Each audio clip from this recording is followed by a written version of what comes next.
né, importante. Nós chegamos a um período, em 2000, já depois de vereador, e no ano de 2000 nós tínhamos 12 mil peruas clandestinas em São Paulo. Essas peruas que matavam gente por aí e tal, totalmente desregulamentado. E nós travamos uma grande luta já na Câmara Municipal de São Paulo em 2000, que nós conseguimos então, através de um novo projeto de transporte, regulamentar essas peruas, dando espaço através de cooperativas. Foi aí que surgiu o bilhete único, eu fui relator do bilhete único. Enfim, são conquistas importantes que o povo de São Paulo vem tendo ao longo desse período e que eu, juntamente com o Gregório, com a nossa militância aí nas garagens, a gente deixou aí o nosso carimbo, né? Nessa grande obra. Nós colocamos o nosso tijolinho para um melhor sistema de transporte em São Paulo e o Gregório sempre foi protagonista nisso. Gregório, os dois, ambos, vocês se conhecem em 84, 85 por aí, então é um momento, vocês pegam um momento da abertura política, né, que está mudando o país. Depois de uma ditadura de mais de 20 anos, o país começa a mudar, então aquela abertura lenta e gradual do Geisel, depois do Figueiredo. Então é o momento da abertura, que é a eleição do Tancredo em 85, aquela história toda que nós conhecemos. Esse momento histórico é importantíssimo, e vocês pegam isso atuando num sindicato, na área dos transportes, na maior cidade do país. Num sindicato que ele era extremamente vigiado, né? Ali já chegou a fazer assembleia com a Polícia Federal, né, meu? Ainda em 85? Não, um pouco antes. Pouco antes. Porque antes disso também nós tivemos, se eu não me engano, a eleição do Montoro foi em 82, é isso? Que aí a gente já começa a respirar. Não é isso? Quando você fala que a empresa era conservadora, ela era dirigida por militares. E o regime lá dentro porque era regime militar. eu tenho uma memória, eu tenho na lembrança, isso é interessante. Na eleição para a Prefeitura de São Paulo, Fernando Henrique Jânio Quadros versus Jânio Quadros, o último comício de ambos foi ao mesmo tempo no centro da cidade.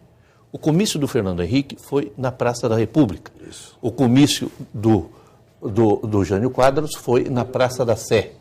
O que eu fiz? Eu fui ao comício do Fernando Henrique, observei, vi muita gente de classe média alta ali. Depois eu constatei que era menos do que o contingente que estava na Sé. Peguei o metrô, vi uma parte do comício do Fernando Henrique, peguei o metrô e fui para o comício do Jânio. Quando eu cheguei no comício do Jânio, era uma euforia, um contingente muito maior, e notei uma coisa que eu nunca mais esqueci. Algumas pessoas estavam penduradas nas árvores da Sé, porque não tinha, para enxergar melhor, vibrando com o Jânio. E alguns motoristas da CMTC, funcionários da CMTC, por quê? Eles estavam com a jaqueta, alguns até com boné. Com a vassourinha. Com a jaqueta.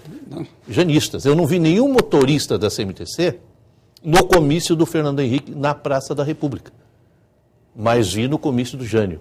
Olhei um lado, olhei o outro, fui para casa e disse, ao contrário das pesquisas, as pesquisas diziam outra coisa, o Jânio ganhou.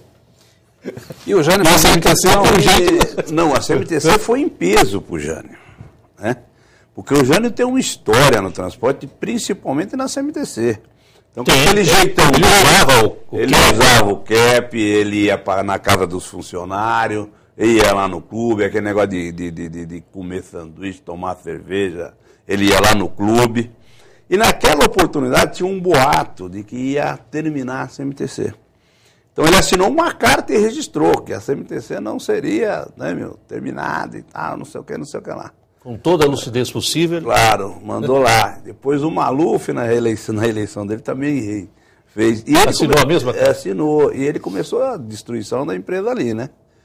Então, ele comprou 1.000 ônibus, aí... É que tem uma série de problemas que só para quem está lá dentro que vê. Essa frota, embora os militares tinham aqueles problemas todos, mas administrativamente... Eles elaboraram um plano para aquela empresa para muitos anos. Então, todos os ônibus eram padronizados. Então, a peça do ônibus era o ônibus 362, né, aquele chatinho. Então, você tinha essa peça em qualquer garagem. Aí o Jânio veio e comprou o Trovão, aí botou lá dentro também. Dali a pouco veio o Covas, comprou o Scania, o Volvo, uma empresa de 3.600 carros que você tinha que ter umas 2 garagens dela só para você ter o estoque de peça lá, o almoxarifado dela. Não é isso? Então, nessa oportunidade, o Jânio até hoje, tem muita gente. Agora, o Jânio fez loucura. o Jânio deu a equiparação de salário, não é isso? Então, a CMTC ganhava muito mais do que as empresas particulares. Fez o ônibus em inglês? Cerca de 36%. Numa das greves geral que a gente estava tocando, ele foi lá e equiparou a empresa particular com a CMTC. Lógico que ele rebaixou o salário da CMTC e equiparou com a particular. Então, até hoje, você pegar o pessoal da antiga, é Jânio, e não tem jeito. Agora me apareceu curiosidade, o ônibus londrino durou pouco, né? Durou só na gestão dele? Primeiro que ninguém queria fazer aquele carro. Ele veio, ele foi para lá, voltou, ficou doido, falou, vamos fazer aquele carro. Aí nenhuma empresa quis fazer. Aí ela acabou caindo lá no Complexo Santa Rita, eu trabalhava lá, né? Aí o povo lá falou, fazer, a gente faz, né? O senhor está mandando? Está mandando, a gente faz. E lá fazia mesmo, porque ela fabricava os elétricos, né? Então tinha equipamento, era uma senhora oficina. Tá lá, e é a sua área, né? Minha área. Só tinha um problema, tinha que cortar o chassis do Scania. Aí tanto é que aquele ônibus saiu, apostaram que ele ia cair, que ele ia virar na Mois da primeira esquina, ele não capotou, ele só pegou ar. Falavam isso, né? Na primeira curva. Na primeira ele não capotou nenhum carro daquele, não deu nenhum problema, e porém aquele carro saiu sem o emblema de nenhuma empresa. Porque justamente a Scania não concordou em cortar o chassis, nem ela cortou e nem autorizou ninguém a cortar. Foi a produção da CMTC. Foi da CMTC, saiu 11 carros daquele. 11 carros. O último daqueles lá foi terminar lá na Caio, e depois um pouco desses carros de 2 andares aí, parece que foi um pouco modelo daquele, né? Mas foi o primeiro carro que saiu aí, praticamente com 2 andares, foi aquele carro do Jânio. Lá no museu tem? No museu um chegou um lá agora. Ah, é importante, né? O 11.000 tá lá. E acho que, se eu não me engano, foi o primeiro carro que foi feito. Está no Museu da CMTC. Tá no Museu da CMTC. Que é ali nas proximidades da rodoviária. Cruzeiro do Sul, número 800. O clube é 808, lá deve ser 806. Para visitar? É gratuito. É um belo passeio. Um belo passeio. Que pouca gente sabe, né? Isso, inclusive o museu é gratuito. Você pode só entrar e passear lá para dentro. Dia e horário, fim de semana também? Fim de semana também, inclusive no final de semana. É um belo passeio, a história está lá. E é bom saber que tem um lá, né? Para lembrar esse período. Não só tem ele. Esse gesto do Jânio Quadros. Não, tem o bonde. Tem os bondes, tem o camaleão. Tem inclusive os carros do Jânio. Tem um Landau dele lá, tem um Fordinho lá que disse que ele usava. Está tudo lá dentro. É um belo passeio para a molecada. Um belo acervo. Tá certo.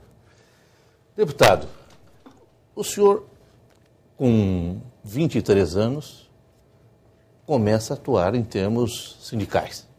O senhor tinha uma consciência política, alguma leitura? Porque essa coisa de a consciência política é uma expressão do jargão de esquerda mesmo, né? Adquirir consciência política. O senhor tinha alguma, ou foi tudo ali na raça mesmo e foi levando tudo ao mesmo tempo? Até porque o senhor estava indo para o outro lado. Né? O Abaixo-Assinado estava lhe conduzindo para o outro lado. É no calor da batalha. A direita. É no calor da batalha que a gente vai se formando. Né? As lutas sindicais, os movimentos sindicais é que fez com que a gente ganhasse conhecimento. Mas eu só vim ganhar consciência política mesmo quando eu entrei no PCdoB. Ao entrar no PCdoB, eu tive a oportunidade de me formar e não se deformar, né? Como é o que acontece se você não estiver no caminho certo, não estiver no partido certo. Então, a minha trajetória toda é o único partido que eu entrei até hoje, estou até hoje. Então, eu agradeço muito ao PCdoB, que foi uma escola para mim. Aprendi muito e continuo aprendendo, né? Quem acha que já aprendeu tudo, esse não aprendeu nada. A vida é um aprendizado. Inclusive o professor Pedro de Oliveira. Sem dúvida. Pedro de Oliveira. Pedro de Oliveira, Pedrinho, um professor nosso também, é do Comitê Central do PCdoB. Ele também sempre foi o nosso professor aí, né? Entender um pouco da política nacional. Agora, essa questão Vamos para o intervalo? Sim. A gente volta a tocar. Ok. Vamos para o intervalo, daqui a pouco a gente volta aqui nesse programa.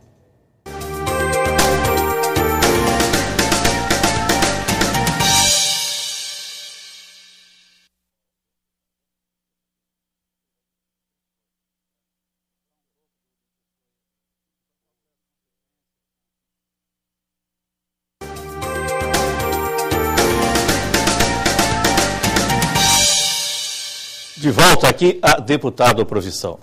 Deputado Amazonas, o senhor é um especialista, o senhor tem mais de 30 anos na área de transportes urbanos, coletivos, nesta cidade de São Paulo, assim como o Gregório. Qual a diferença, quais os problemas que o senhor vê que ainda não foram solucionados nesse tempo todo? Olha, enquanto analisar o transporte e o trânsito de São Paulo, só do ponto de vista de uma gestão do governo, eu acho que a gente vai ter problema. Nós precisamos pensar o trânsito e o transporte em São Paulo como uma política de Estado, porque entra governo e sai governo, cada um tem os seus projetos que não tem continuidade pelo governo que vem depois e tal, então isso acaba sendo um problema.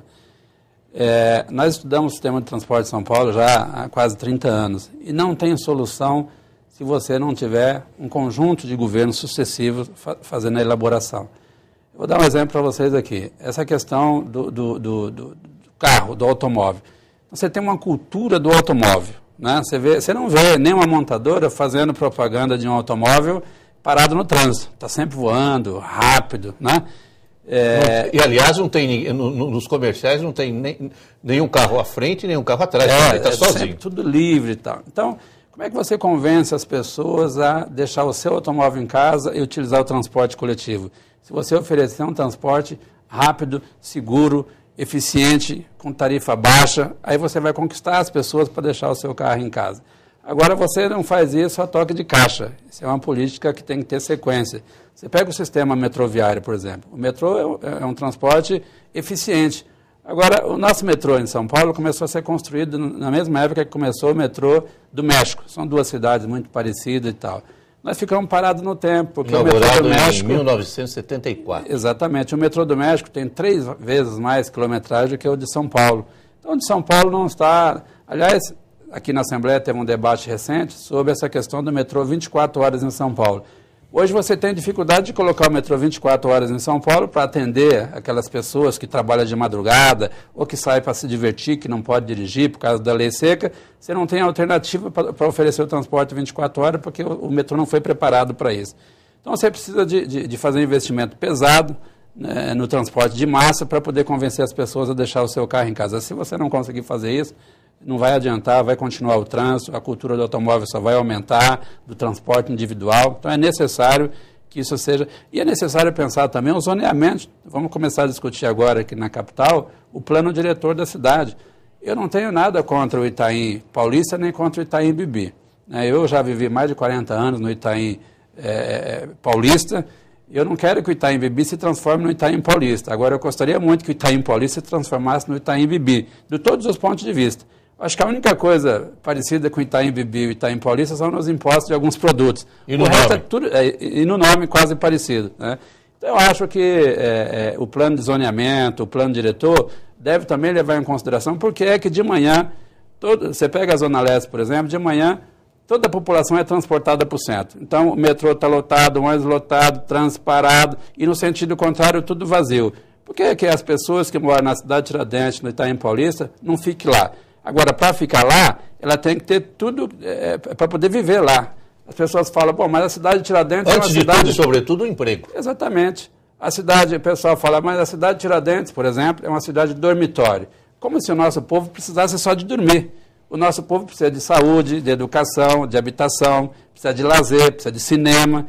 É por isso que nós estamos brigando para ter universidade, para que os filhos dos pobres possam se formar na cidade de Tiradentes. Estou pegando a cidade de Tiradentes, mas isso se aplica em toda a cidade. Na hora que você oferecer também o emprego lá, você pode construir pequenos parques industriais com indústrias não poluentes para fixar as pessoas. Aí você vai começar, então, a diminuir o deslocamento dentro da cidade. Uma pergunta de leigo, e eu ignoro, por isso que eu faço pergunta, porque eu ignoro. Eu ouvi dizer, não tem ônibus para a USP Leste, apenas vans. É verdade isso? Não tem uma linha de ônibus? Essa informação chegou para nós esses dias e nós estamos questionando aí, porque a MTU e a própria São Paulo Transporte... Então é verdade? É verdade. Tem áreas em São Paulo que você constrói ali um equipamento... O senhor falou universidade na cidade de Tiradentes? Exatamente. Constrói a USP Leste, que é lá perto, a meio caminho de São Paulo para o aeroporto, isso, perto do centro de treinamento do Corinthians. Você tem a estação de trem, mas ela é insuficiente, porque nem todo mundo, quando se dirige para lá, mora perto de uma estação de trem. Então é necessário que você tenha várias modalidades para atender todas as necessidades da população. E ninguém percebeu isso agora? É falta de planejamento, né? Se você não tem planejamento, isso acaba ocorrendo. Isso ocorre em vários bairros em São Paulo. Você deixa o bairro se constituir, né? Depois que o bairro